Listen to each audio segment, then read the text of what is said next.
बिहार चुनाव से पहले आया कोर्ट का फैसला, जेल जाएंगे लालू यादव और राबड़ी, सीएम नहीं बन पाएंगे तेजस्वी। अचानक बिहार में हुई योगी आदित्यनाथ की एमपी 50 रैलियां और 150 सीटें, शाह ने सीएम योगी पर खेला दांव। तेजस्वी यादव मुख्यमंत्री बनने की तैयारी कर रहे थे और जेल जाने की तैयारी हो गई। कोर्ट बेल देगा या जेल भेजेगा? अगर जेल भेजेगा तो फिर आरजेडी का क्या होगा?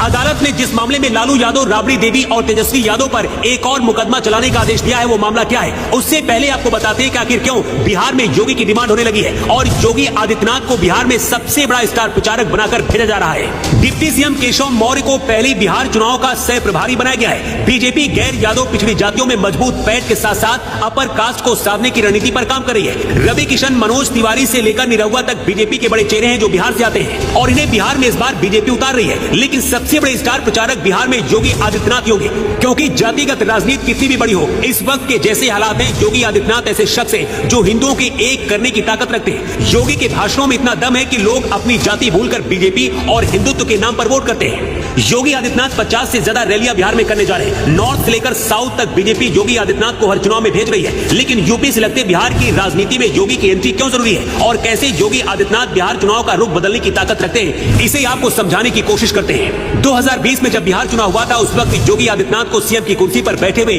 3 साल हुए थे और उस दौरान योगी को बिहार की 18 सीटों पर प्रचार करने के लिए भेजा गया था, जिसमें से 12 सीटों पर बीजेपी को जीत मिली थी।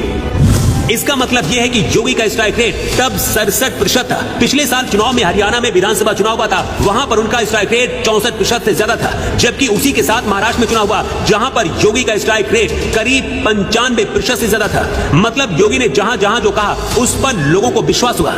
बिहार की सबसे बड़ी समस्या लॉ एंड ऑर्डर है। 20 साल पहले लालू और राबड़ी सरकार में बिहार जंगलराज में बदल गया था और आज भी बिहार के लोग उस दौर को याद करके कांप उठते हैं। नीतीश कुमार की लगातार जीत की ये भी एक बड़ी वजह है कि बिहार के लोग कुछ भी करना चाहते हैं, लेकिन आरजेडी को फिर से सत्ता में नहीं लाना चाहते हैं। लालू यादव के लिए काम करने वाले शहाबुद्दीन जैसे लोग आज भी बिहार के लोगों के अंदर खौफ बनकर कौंध रहे हैं। ऐसे में योगी आदित्यनाथ बिहार के गरीब और मजबूर लोगों के लिए उम्मीद है, क्योंकि पूर्वांचल यूपी में बिहार से जुड़े जिलों में यूपी का असर दिखता है। प्रधानमंत्री नरेंद्र मोदी के बाद योगी आदित्यनाथ एनडीए के सबसे बड़े स्टार प्रचारक बिहार में होंगे।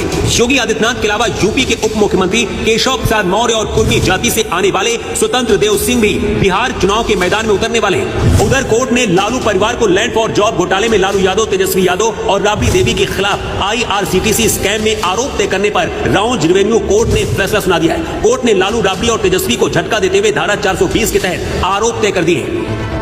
प्रिवेंशन ऑफ करप्शन एक्ट की धारा 420 और आईपीसी की धारा 120B के तहत अब लालू यादव, राबड़ी देवी और तेजस्वी यादव पर मुकदमा चलेगा। सीबीआई ने कोर्ट में सबूत पेश किया है कि किस तरह लालू यादव ने रेल मंत्री रहते हुए लैंड फॉर जॉब घोटालों को अंजाम दिया।